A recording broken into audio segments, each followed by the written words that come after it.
Vous écoutez Alger Chaîne 3, le journal.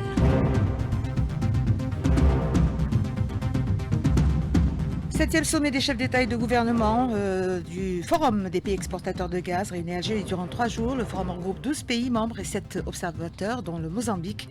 Son président, Philippe Jacinto Nyusi, a été reçu en audience par le président de la République, Abdelmadjid Tebboune. Les deux dirigeants ont co-présidé la cérémonie de signature de plusieurs accords de coopération avant de faire une déclaration à la presse. Le président de la République met en avant les convergences de vues entre le Mozambique et l'Algérie sur plusieurs questions, notamment les questions palestiniennes et sahraouis. Le soutien absolu au droit du peuple palestinien à l'établissement de son État indépendant a été réitéré à l'occasion. Le chef de l'État assure par ailleurs que l'Algérie se tient aux côtés de la République du Mozambique dans sa lutte contre le terrorisme et l'extrémisme violent. La 7e édition donc du GECF sera sanctionnée par la déclaration d'Alger. Elle sera adoptée samedi par les chefs d'État et de gouvernement. Une séance présidée par le président Tebboune. Le programme, les objectifs et les perspectives de ce forum. Nous y reviendrons en direct dans ce journal du CIC avec toute l'équipe de la rédaction dépêchée sur place. Pluie et vent fort au rendez-vous en cette fin de semaine. Ils ont été à l'origine d'un certain nombre de désagréments à Mila. Un éboulement survenu à la suite des fortes précipitations qui a carrément endommagé la canalisation de transport de gaz qui alimente la commune de Hamala. Dispositif spécial activé à Bouira. Les chasse-neige ont été stationnés sur les axes qui habituellement et en période hivernale sont coupés à la circulation. L'armée d'occupation sioniste a perpétré un nouveau massacre ce jeudi contre les Palestiniens qui attendaient de l'aide à l'ouest de la ville de Raza, faisant plus de 104 martyrs et 760 blessés, un bilan encore provisoire.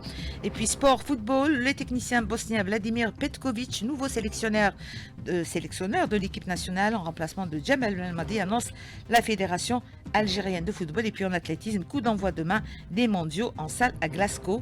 L'Algérie ou l'athlétisme algérien sera représenté par Yassine Teliki en triple saut, Mohamed Ali Igouane sur 800 mètres et Amine Bouanani dans la spécialité du 60 mètres haies.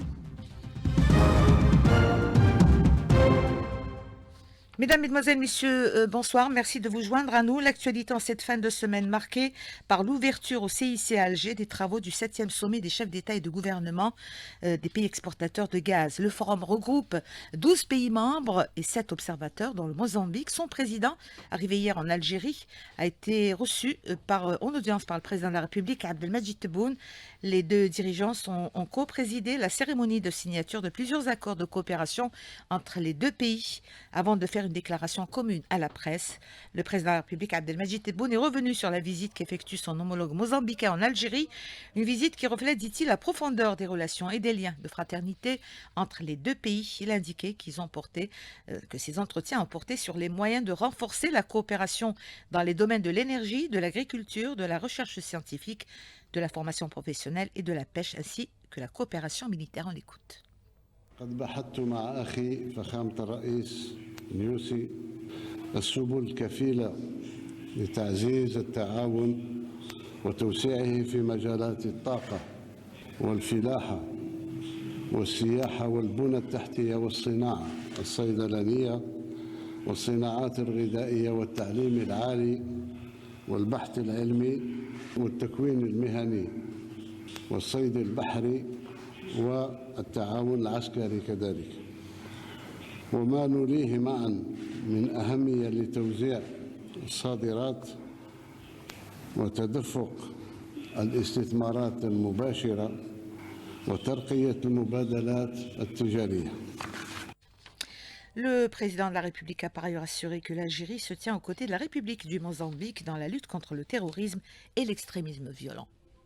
جددت لأخي فخامة الرئيس نيوسي وقوف الجزائر وتضامنها مع جمهورية موزمبيق في مواجهة الإرهاب ومحاربة التطرف العنيف، معربا له عن استعداد الجزائر لتقاسم تجربتها وخبرتها في هذا المجال. وبصفة عامة اتفقنا على تفعيل آليات التعاون المتاحة لتحقيق أهدافنا المشتركة، بدءا بعقد الدورة السادسة للجنة الثنائية المشتركة في أقرب الآجال. Les entretiens entre le président de la République et son homologue mozambicain ont également porté sur la situation au Sahel et les développements de la situation en Palestine et les massacres perpétrés par l'occupation sioniste à Gaza, le soutien absolu au droit du peuple palestinien à l'établissement de son État indépendant sur les frontières du 4 juin 1967 avec El Quds pour capitale a été rappelé à l'occasion.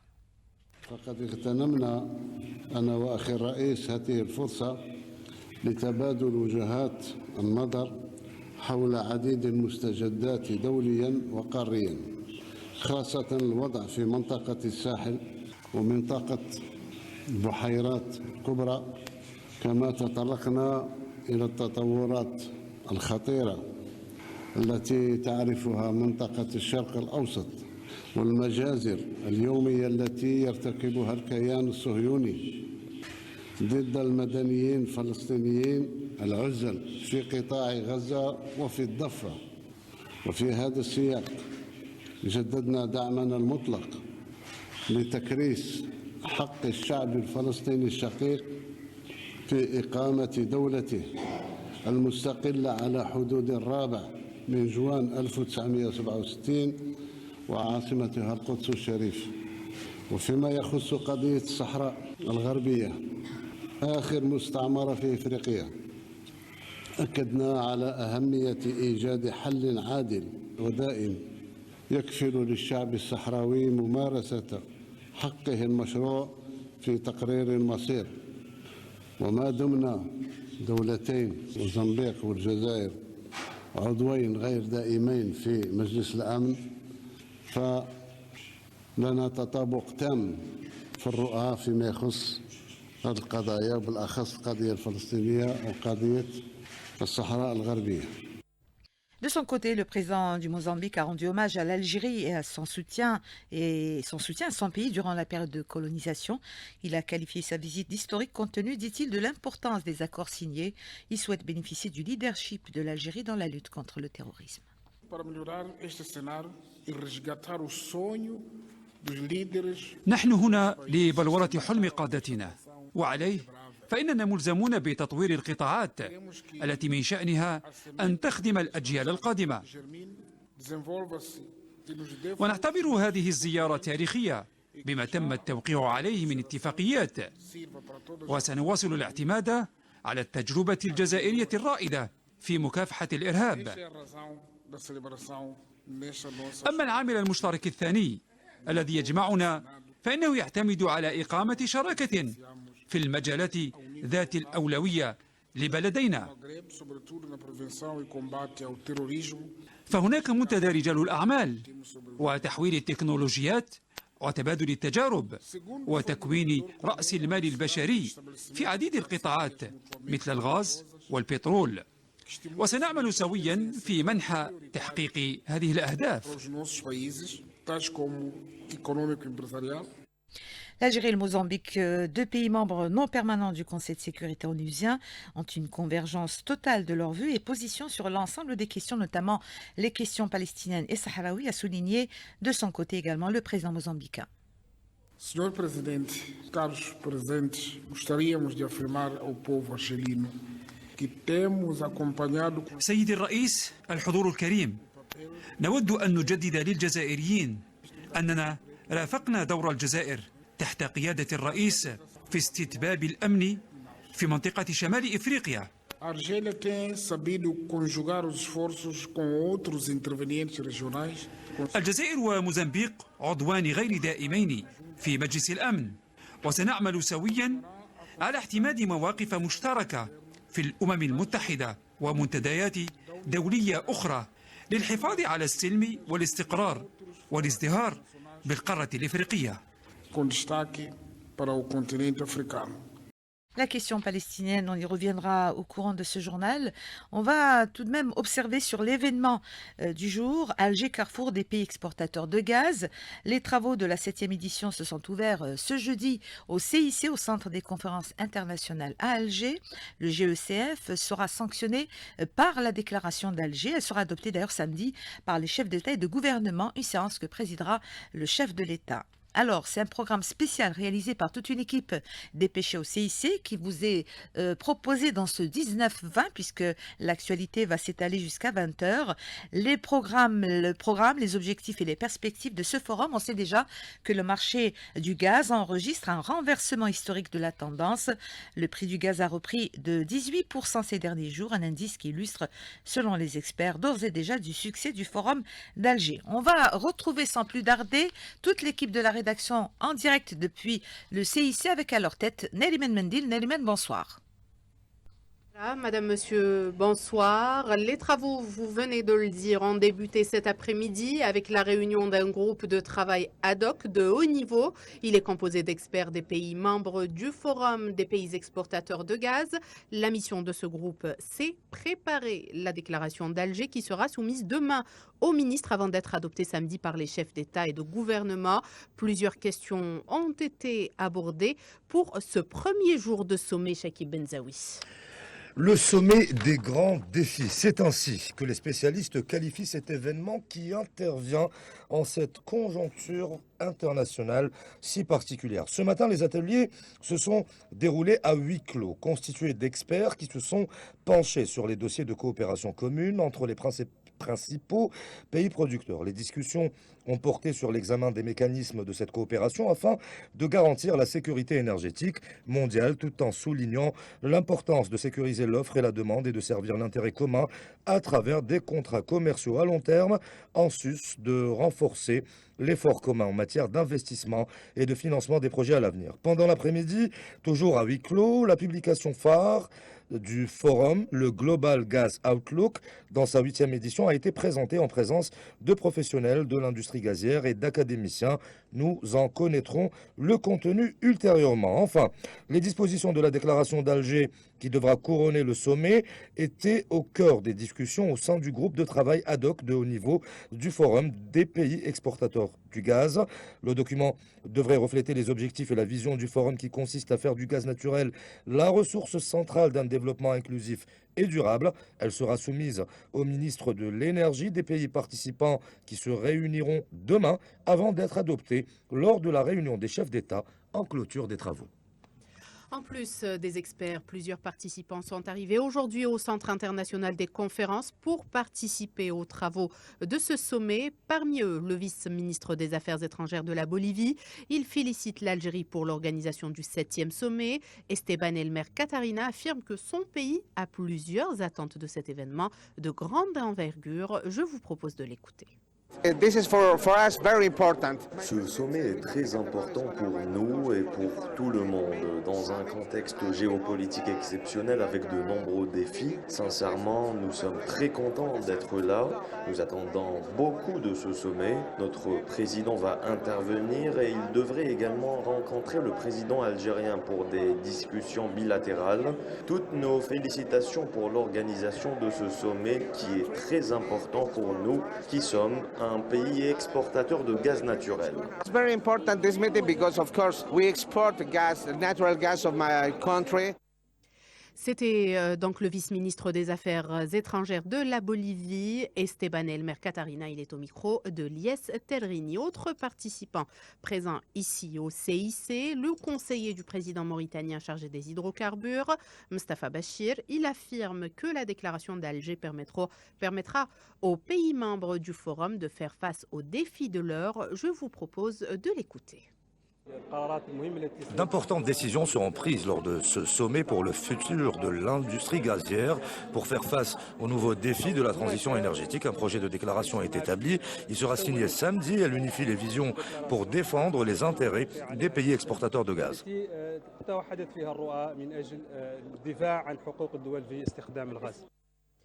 Le sommet d'Alger du Forum des pays exportateurs de gaz se tient dans une conjoncture particulière, marquée par une situation géopolitique des plus tendues. Plusieurs crises secouent le monde et impactent les marchés énergétiques, dont celui du gaz. Résultat, le marché gazier connaît de profondes transformations et même des perturbations. La question de l'impact de la géopolitique sur les marchés énergétiques est plus que jamais d'actualité. D'ailleurs, elle est débattue aujourd'hui par le comité d'experts de haut niveau du GECF, Hanan Seissi.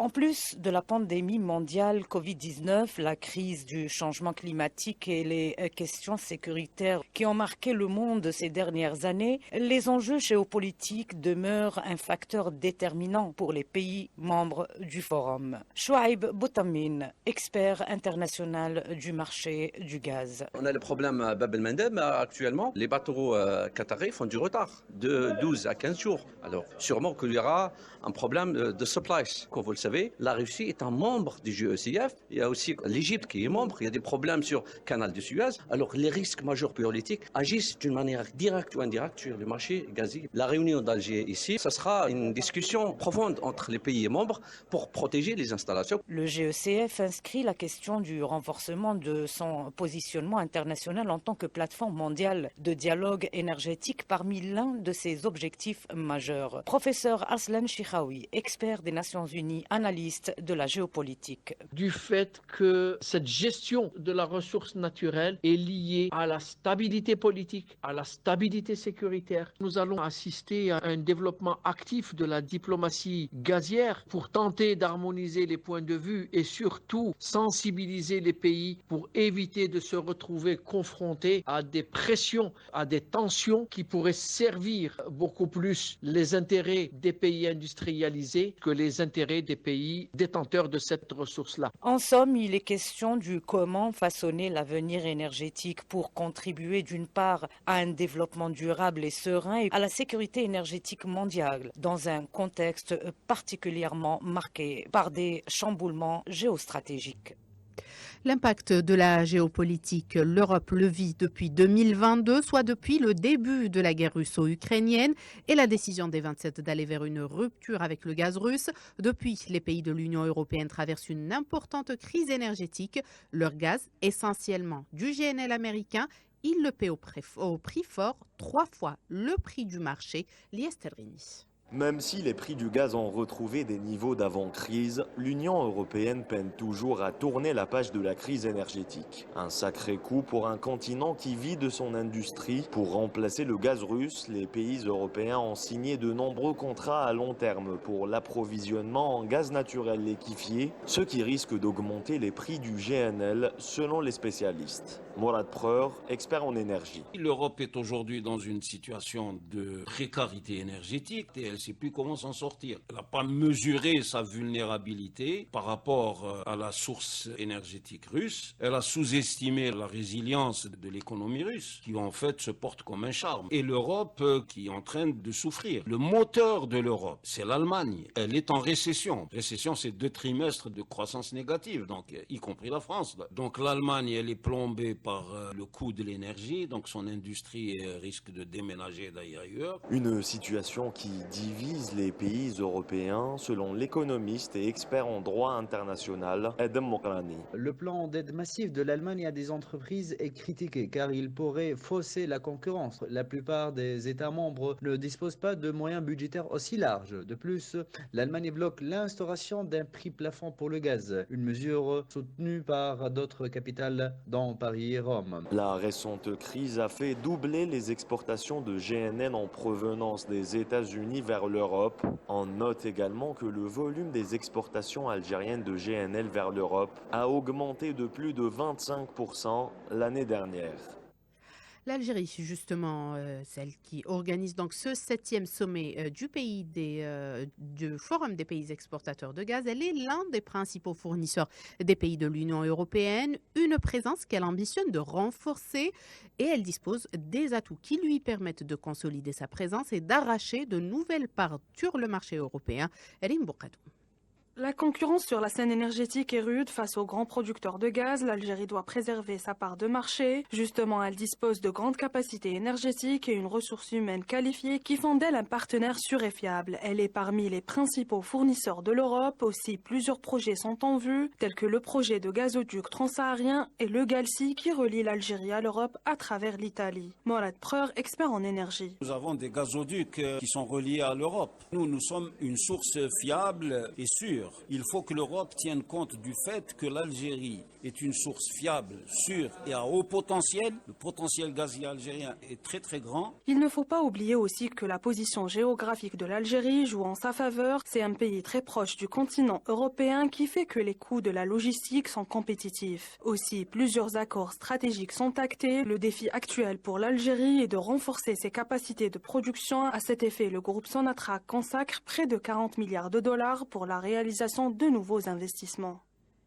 L'Algérie, justement, ne lésine pas sur les moyens. Elle ambitionne de jouer un rôle encore plus important sur les marchés gaziers. Elle met le paquet d'importants investissements sont consentis pour atteindre cet objectif, affirme Hassan Qassimi, spécialiste des questions géostratégiques. Il en parle à Chakib Benzaoui. L'Algérie s'installe comme actuellement un partenaire incontournable. L'Algérie est en train de travailler de manière très forte parce qu'elle est en train de mobiliser des moyens sur le plan financier très très importants, l'équivalent de 42 milliards de dollars qui fera de l'Algérie dans quelques années une plateforme gazière sur le plan continental, un hub continental qui pourra sans aucun doute approvisionner de manière très forte l'Union européenne. Et l'Algérie n'a pas vocation à vouloir remplacer le gaz russe, mais l'Algérie est en train de travailler pour pouvoir honorer ses engagements sur le plan international.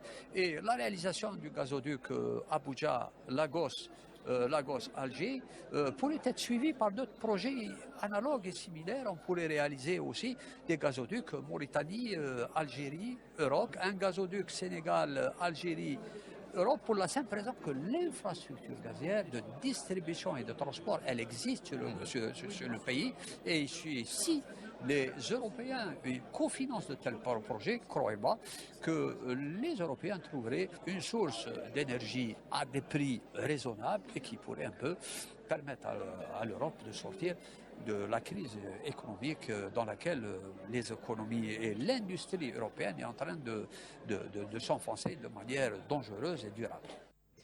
La destination du gaz exporté, elle est prévue par les contrats. Les pays exportateurs, soucieux de préserver leurs droits, imposent une clause de destination.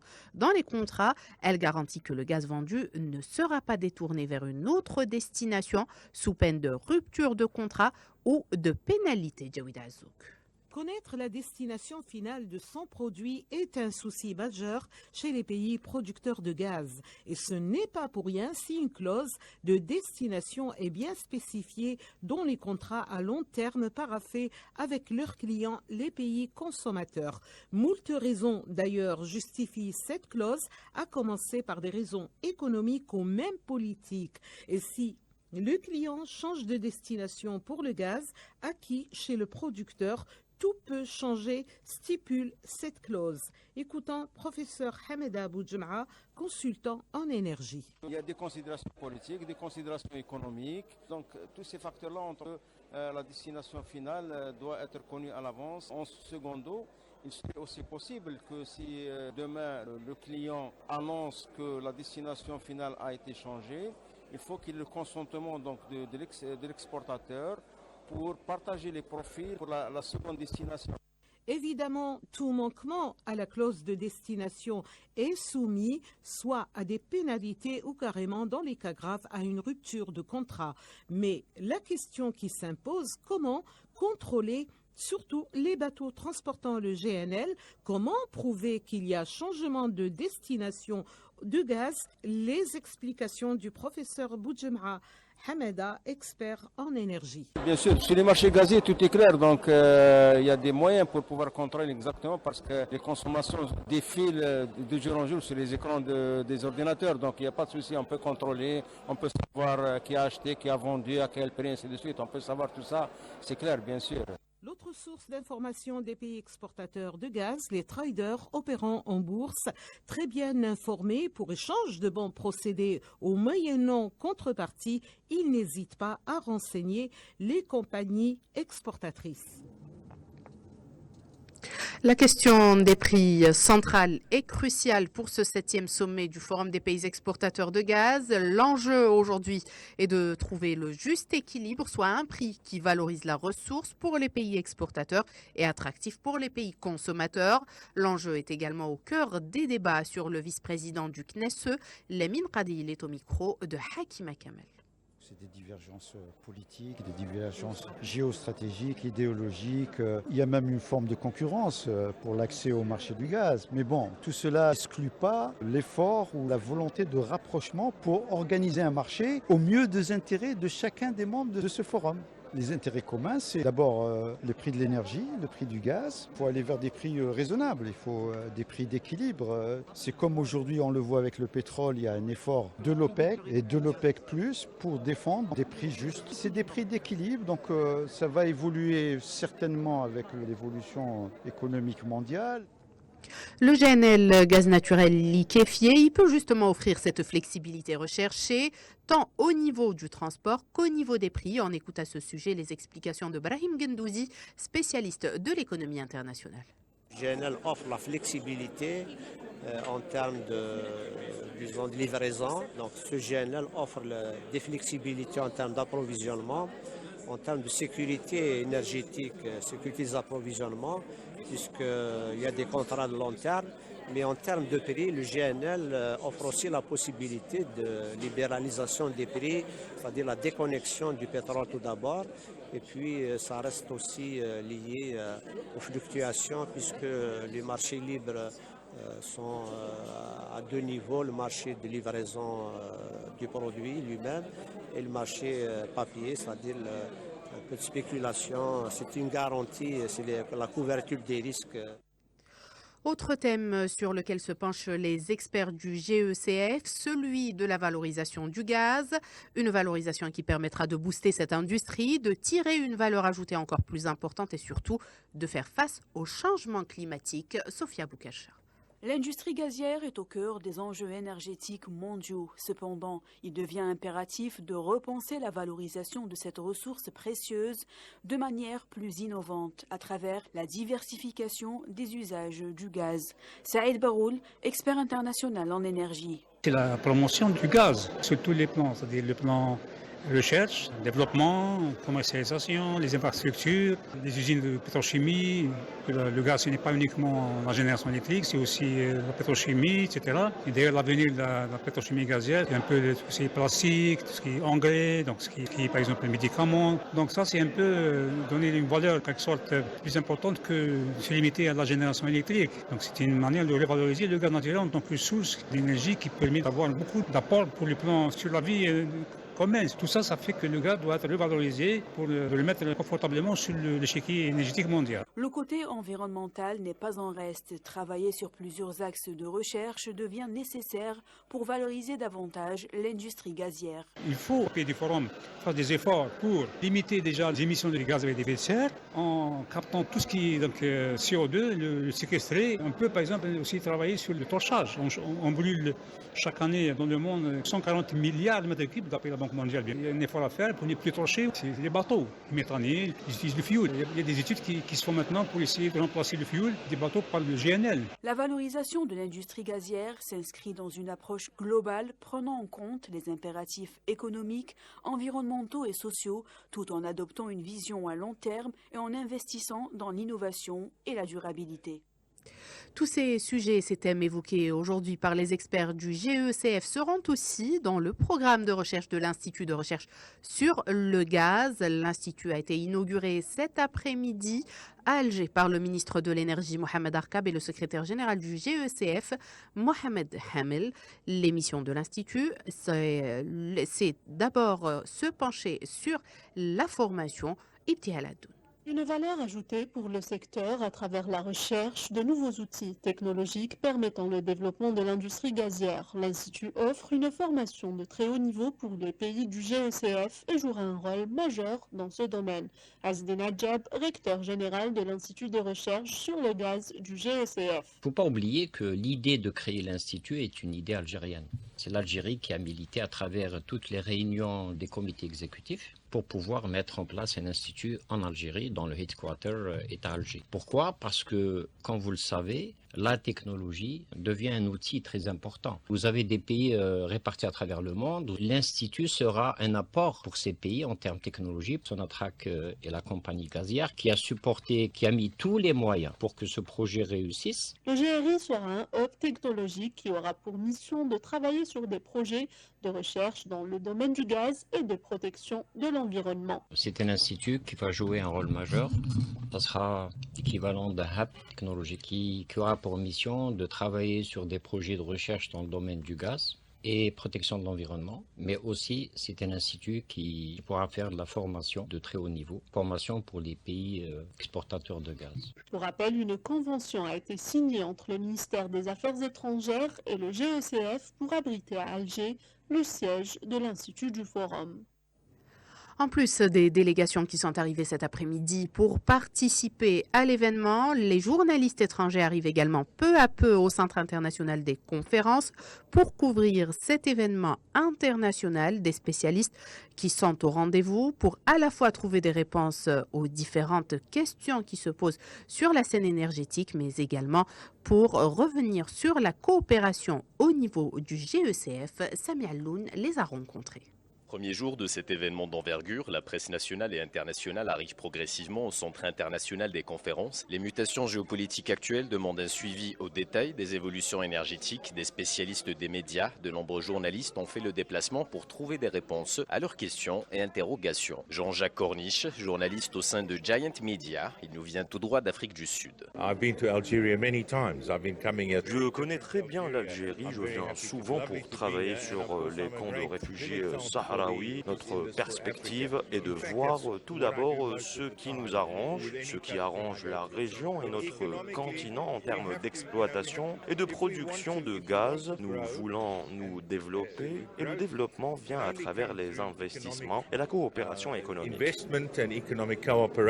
Des journalistes étrangers qui découvrent ou redécouvrent l'Algérie à travers cet événement centré autour des thématiques et enjeux sur le gaz. Certains gardent une vision régionale ou continentale concernant l'exploitation, la production ou la coopération en termes d'énergie. François Dicoro, journaliste du magazine international Expression économique, il nous vient tout droit du Cameroun. Un sommet comme celui-ci nous permet de nous échanger, de nous rendre à l'évidence que nous sommes tous axés vers un même objectif. C'est un sommet multiple, c'est un sommet ouvert parce qu'en dehors des pays africains, qu'il y a des pays qui sont hors d'Afrique mais qui partagent les mêmes objectifs, les mêmes visions que nous. Des journalistes qui ont également commission de présenter une information véridique, authentique, juste, afin de démentir un maximum de fausses informations, des fake news qui ont un impact sur le marché international en servant des intérêts de certains lobbies. Et c'est donc là les principaux faits ayant marqué ce premier jour du GECF et les principaux thèmes abordés donc en ce premier jour du sommet d'Alger. Les travaux se poursuivent, tout comme cette édition qui se poursuit. C'est avec vous, Nassera Medjadel. Merci beaucoup Naliman Mendil et toute l'équipe de la rédaction pour ce programme spécial lié à la 7e édition du Forum des pays exportateurs de gaz, un événement bien évidemment au cœur de l'actualité sur lequel nous reviendrons. Et à noter que les délégations présentes à ce forum vont pouvoir bénéficier de leur présence à Alger pour aller à la visite de très beaux sites dans la capitale comme le musée du Bordeaux ou encore Jamal Kebir.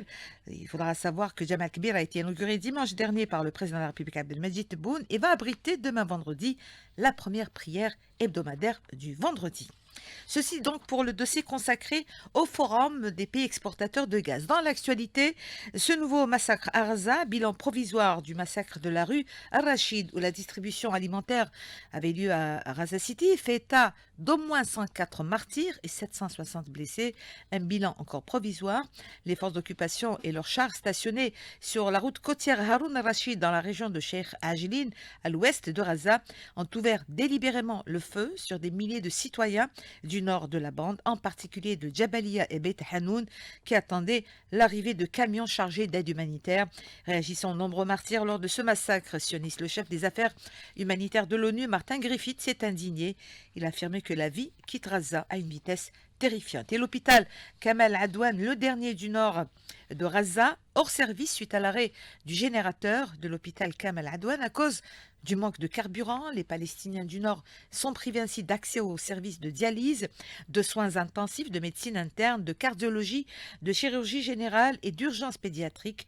Jusqu'à l'heure et depuis le début de l'agression sioniste contre Gaza, 31 hôpitaux sur un total de 36 sont hors service. Et l'agression sioniste a poussé 85% de la population de Gaza au déplacement interne dans un contexte de pénurie aiguë de nourriture, d'eau potable et de médicaments, alors que 60% des infrastructures de l'enclave endommagées ou détruites selon l'ONU. 50 membres du Congrès américain appellent à un financement intégral de l'Office de secours et de travaux des Nations Unies, l'UNRWA, pour fournir une aide humanitaire d'urgence à la bande de Gaza, soumise à des massacres sionistes depuis le 7 octobre dernier.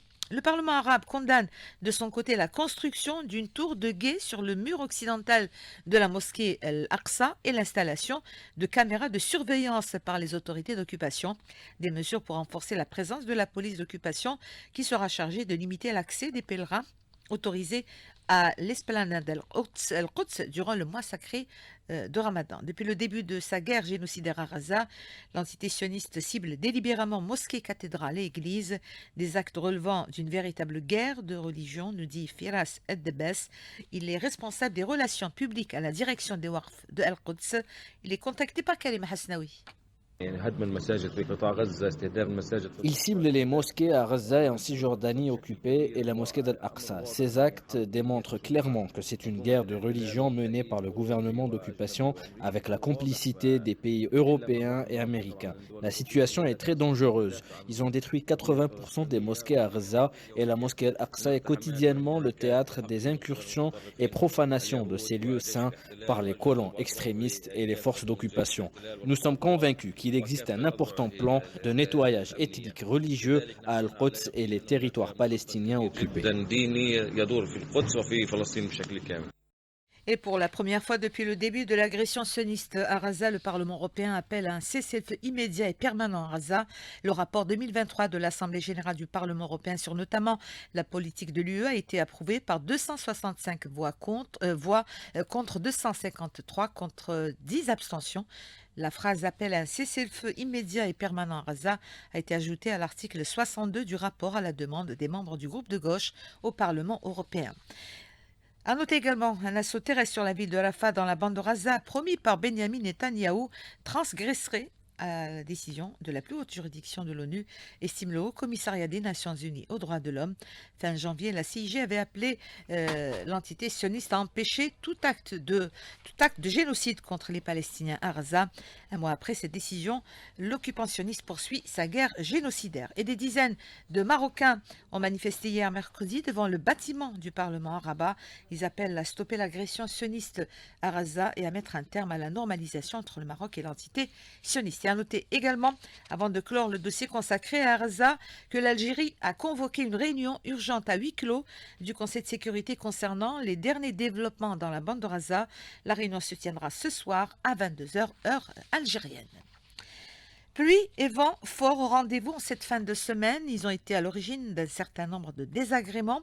À Milan, un éboulement survenu à la suite des fortes précipitations enregistrées la nuit d'hier a endommagé la canalisation de transport de gaz, 8 pouces de diamètre, qui alimente la commune de Hamala, entraînant ainsi l'arrêt de l'approvisionnement des habitants de cette collectivité, annonce la direction de distribution de l'électricité et du gaz, qui indique que tous les moyens matériels et humains ont été mobilisés pour réparer cette panne dans les plus brefs délais. Il faut savoir que 1300 abonnés sont concernés par cet arrêt temporaire. Dispositif spécial activé à Bouira à l'occasion des dernières précipitations. Les chasse-neige ont été stationnés sur les axes qui sont habituellement et en période hivernale coupés à la circulation.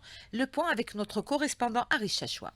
Depuis plus de 3 jours, de grosses quantités de pluie et de neige sont enregistrées sur les 4 coins de la Wilaya. Ayant tellement souffert du stress hydrique depuis des années, les populations enfin s'en réjouissent. En revanche, des désagréments sont aussi enregistrés, notamment sur les réseaux routiers. Et afin de mieux gérer la situation, les services concernés demeurent sur le qui-vive. Et le Wadi de Bouira en personne se rend sur les lieux, supervise les opérations de déneigement et prospecte les dispositifs déployés sur place. Nourdine Gasmi, directeur des travaux publics. Dès la réception du dernier BMS, on a installé un dispositif. Les endroits endroits qui sont connus par la tombée de neige. Le premier endroit, c'était Guijda. Sur la RN33, on a 3 chasse-neige et un rétrochargeur. Le deuxième, c'est la RN15 qui relie Bouira, Tizi Ouzou. On a 2 chasse-neige et une niveleuse. Troisième dispositif, Mejdella, on a un chasse-neige. Côté Solozlen, Chmia et CW12, on a un chargeur, un chasse-neige et une niveleuse. La protection civile également a renforcé son dispositif d'intervention et sensibilise les populations. D'abord à éviter de se rendre dans les stations climatiques en montagne et aussi à plus de vigilance quant à l'usage du gaz naturel. Commandant Nassim Barnaoui, chargé de communication de la Direction générale de la protection civile. Il y a toujours le maintien du dispositif qui est sur place avec le renforcement des effectifs ainsi que des moyens d'intervention. Objectif, intervenir rapidement et venir au bout des différents appels de détresse. La protection civile appelle les citoyens à doubler la vigilance et prudence, notamment ne pas se rendre sur les lieux touristiques jusqu'à la fin du BMS. Bouira, Aris Chachoua, Alger 3. Et les services de la protection civile ont effectué de leur côté plusieurs interventions liées aux intempéries qui ont affecté plusieurs wilayas durant ces dernières 24 heures pour évacuer des personnes, sauver des familles victimes des eaux pluviales, des crues, des oueds et des glissements de terrain. Capitaine Nassim Barnaoui, directeur de la communication à la Direction générale de la protection civile, en parle à Mayel 15. Il y a eu plusieurs interventions sur plusieurs wilayas, notamment Tizi Ouzou, Bouira, Béjaïa, Boumerdès, wilaya de Tiaret, Médéa, Alger, ainsi que Djidjil, Borj, Boré. Il y a eu plusieurs personnes sauvées, aidées par les éléments de la protection civile, coincées à bord de leur véhicule suite au débordement des oueds et stagnation des eaux. Des personnes se trouvaient sur les lits d'oueds, notamment sur les wilayas de Bouira, Al-Asnam, Al-Khdaria. Des personnes évacuées, ils étaient à bord de leur véhicule. Même chose au niveau de la wilaya de Borj, Boré, à travers les communes de Al-Ja'afra, Taqlaït, 10 personnes à Al-Ja'afra, 13 personnes au niveau de Taqlaït et 2 personnes au niveau de la wilaya de Msila à la commune de Lamadi. D'autres interventions, il s'agit des opérations des épuisements des eaux pluviales se sont infiltrées à travers quelques maisons, notamment la commune de Béjaïa et Bouadrir, Boumerdès à travers Boujmlaïn, Khmis, Khinchla, Médéa à travers la commune de Médéa, Blida dans la commune de Bouinan, Djidjil au niveau de la commune de Sidi Abdelaziz. La protection civile qui fête demain sa journée, l'occasion de revenir ce soir pour illustrer cette journée, de revenir ce soir sur les appels d'urgence qui seront dorénavant informatisés au niveau du centre de coordination opérationnelle de la protection civile à Médéa pour illustrer justement cet exemple. Les détails sur cette nouveauté avec notre correspondante Aïnd Flari Marahmani. La mise en place de ce système entre dans le cadre de la modernisation des moyens de communication et la facilitation du travail aux secouristes. Créé par le commandant Najib Lemman, chef de bureau des transmissions opérationnelles de la direction de la protection civile de Blida, comme le précise le colonel Saïd Lorabi, directeur de la protection civile de Médéa. C'est un ingénieur électronique, en même temps c'est un bon informaticien. Vis-à-vis la mission en tant que chef de bureau de transmission, j'ai l'idée comment faciliter la tâche à les opérateurs, comment gérer un système d'une façon nous gérer نقدر نعرف les lignes téléphoniques, déterminer les numéros téléphoniques d'une façon غدوة l'opérateur حتى ولا كان مثلا هذا لو سيتويان مدلو نص انفورماسيون بالك ما قدرش يكملوا l'alerte, donc l'opérateur يقدر يرابلي في le numéro. هذا le système فيه une partie électronique اللي هي partie hard وفيه une partie soft. Et pour en savoir plus sur ce système, nous nous sommes rapprochés des opérateurs au centre de coordination opérationnelle de Aïndheb à Médéa, une équipe de 8 éléments en 2 brigades de 8 qui travaillent H24. Alors le nouveau système. On a à peu près 4 appareils, 2 appareils pour le 14 et 2 appareils pour le 10-21. Voilà, c'est un système pour regrouper les appels. En plus, filtration des appels. Combien de lignes groupées? On a 14 voilà, lignes regroupées. Maintenant, quand le téléphone sonne, il est détecté sur... Voilà, il est détecté comme ça. Sur l'écran. Sur l'écran, voilà. D'accord. Il suffit d'un clic pour... D'un clic, en plus on va pas reprendre l'appel. Là, c'est un nouveau système. D'accord. Et vous recevez l'appel, vous avez la date, là. Voilà, l'heure. Okay. Voilà. Et on a aussi l'historique d'appel. Et on a aussi l'enregistreur des appels. D'accord. C'est-à-dire un appel, vous pouvez le reprendre pour réécouter un peu ce qu'il a dit. Très bien, très bien. Ok.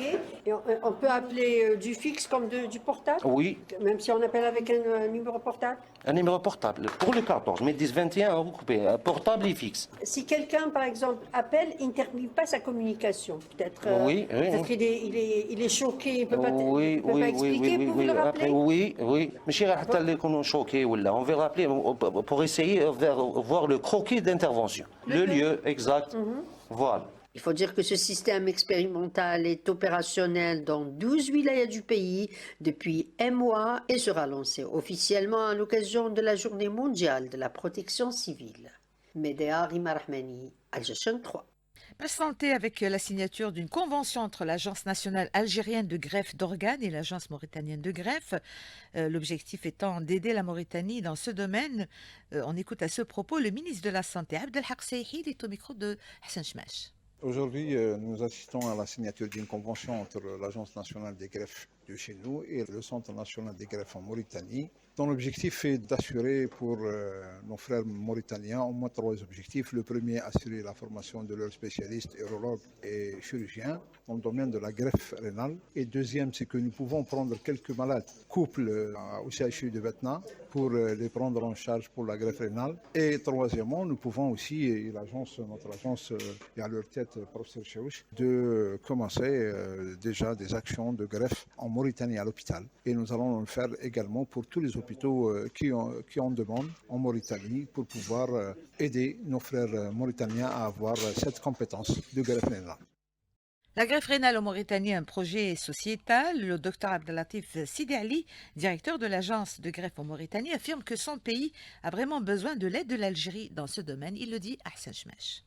Son Excellence, le président de la République, Cheikh Mohamed Ghazouani, de cet accueil chaleureux que nous avons reçu depuis notre arrivée ici à Alger. Et je profite de l'occasion pour remercier également de cette signature essentielle pour nous, qu'on puisse démarrer ce programme de greffe rénale en Mauritanie, qui est un projet sociétal pour nous, car cette coopération entre l'Agence nationale des greffes algérienne et le Conseil national des greffes rénales en Mauritanie est un grand pas qui nous permettra de soulager la douleur de nos malades dialysés insuffisants rénal chronique en Mauritanie. Je vous remercie. L'actualité en bref à l'étranger, le risque d'épidémie de choléra plane sur le Soudan. Plus de 300 personnes partagent un seul robinet d'eau au Soudan du Sud, alors que les centres de transit accueillent 3 fois le nombre de leur capacité, prévient l'ONG humanitaire Oxfam.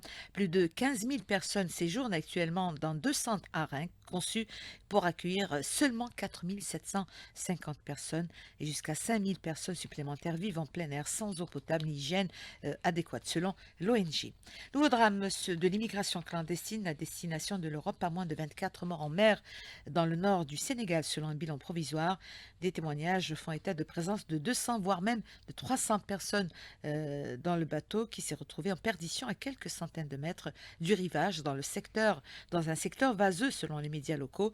Le sort des disparus ainsi que leur nombre n'est toujours pas connu. À propos du Sénégal, le président sénégalais Macky Sall affirme ou réaffirme dans un message posté sur la plateforme X qu'il quitterait bien ses fonctions le 2 avril, date marquant la fin officielle de son mandat à la tête du pays. D'une durée de 5 ans, le mandat qu'il est en train d'achever est son deuxième. Le premier de 7 ans a été obtenu à l'issue de l'élection présidentielle de 2012. Sall a initié un dialogue national qui a pris 2 jours de travaux, lui a proposé de fixer au 2 juin la tenue de la prochaine présidentielle et soumis l'idée qu'il reste dans ses fonctions jusqu'à l'installation de son successeur.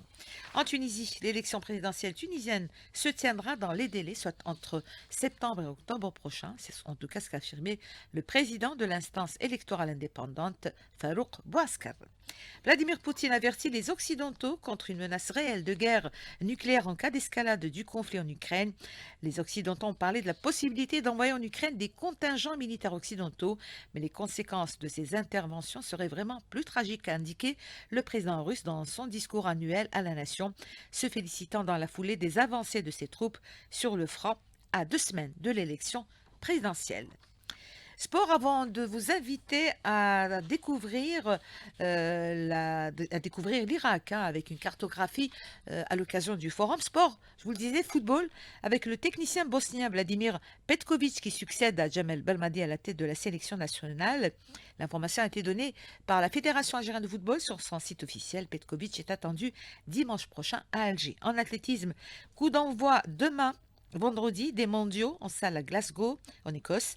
L'athlétisme algérien sera représenté par Yasser Teriki en triple saut, Mohamed Ali Gouaned sur 800 mètres et Amin Bouanani dans la spécialité du 60 mètres. Et le sport, on y revient dans le journal des sports, ce sera à partir de 20h avec Fethi Sid Ahmed. Et nous vous le disions, nous continuons à vous faire découvrir les richesses culturelles et artistiques des pays membres du Forum des pays exportateurs présents en Algérie à l'occasion de cet événement. Zoom sur l'Irak, Selim Brahimi va nous faire voyager au rythme et au rythme de ce pays, berceau de la civilisation arabe.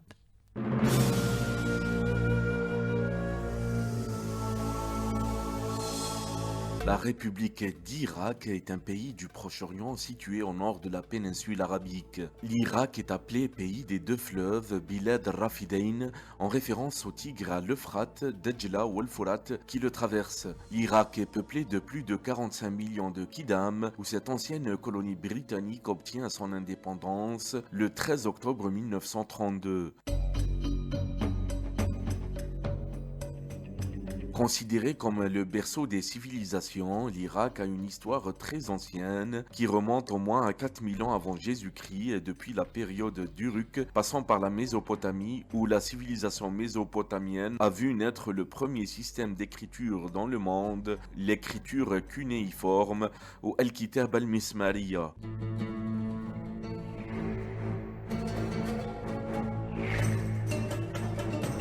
L'Irak a été traversé par plusieurs époques les plus importantes. L'ère babylonienne qui a légué à l'humanité les jardins suspendus de Babel et pas que, considérés comme merveilles du monde, la période perse et le royaume Lakhmide ainsi que la période islamique. Sur le plan culturel, l'Irak dispose d'une culture multicolore résultant de la stratification des civilisations qui l'ont parcouru, sumérienne, assyrienne, ninivite et musulmane, en plus des différents apports perses, grecs, arabes, romains, mongols ou ottomans.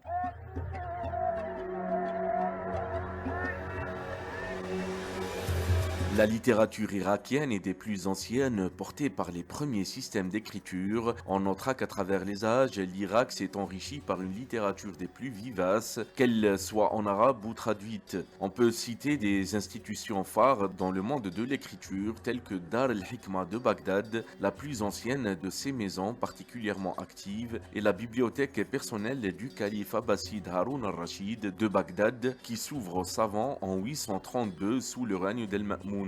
Astronome, mathématicien, penseur, lettré, traducteur, la fréquente et parmi eux Al-Khawarizmi, Al-Jahid, Al-Kindi, Al-Hajjaj ibn Youssef ibn Matar et Abu al-Hassan Thabit ibn Qurra. L'Irak se distingue également par un théâtre contemporain très productif et un cinéma jeune porté par la nouvelle génération de réalisateurs. Il est à noter que des tournages mythiques ont eu lieu en Irak. Exemple, des scènes du film L'Exorciste le premier ont été tournées à Hatra.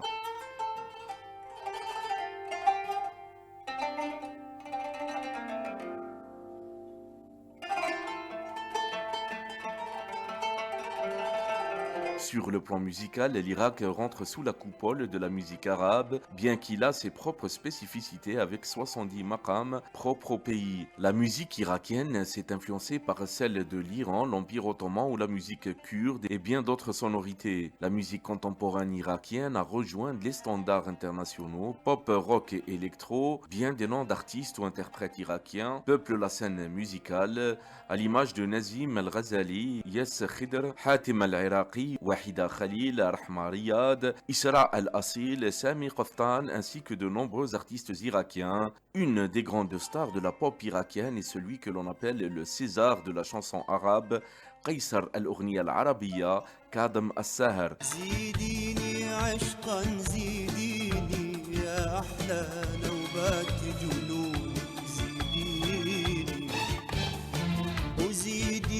عشقا زيديني يا أحلى نوبات جنون زيديني زيديني غرقا يا سيدتي إن البحر يناديني زيديني موتا على الموت إذا يقتلني يحييني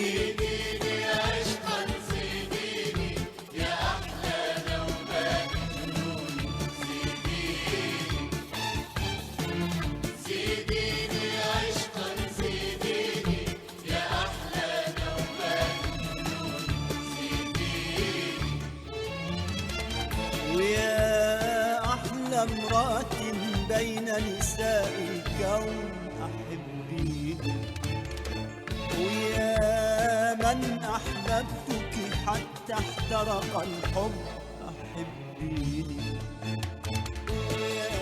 يا أحلى امرأة بين نساء الكون أحبيني ويا من أحببتك حتى احترق الحب أحبيني إن كنت تريدين السكن أسكنتك في ضوء عيوني يا أحلى امرأة بين نساء الكون أحبيني ويا من أحببتك حتى احترق الحب أحبيني إن كنت Voilà, il est 19h55, c'est la fin de ce 19-20h consacré pour l'essentiel aux travaux du Forum des pays exportateurs de gaz. Merci à toute l'équipe de la rédaction qui m'a accompagnée, à celle qui depuis le CIC a assuré dans ce 19-20 le direct de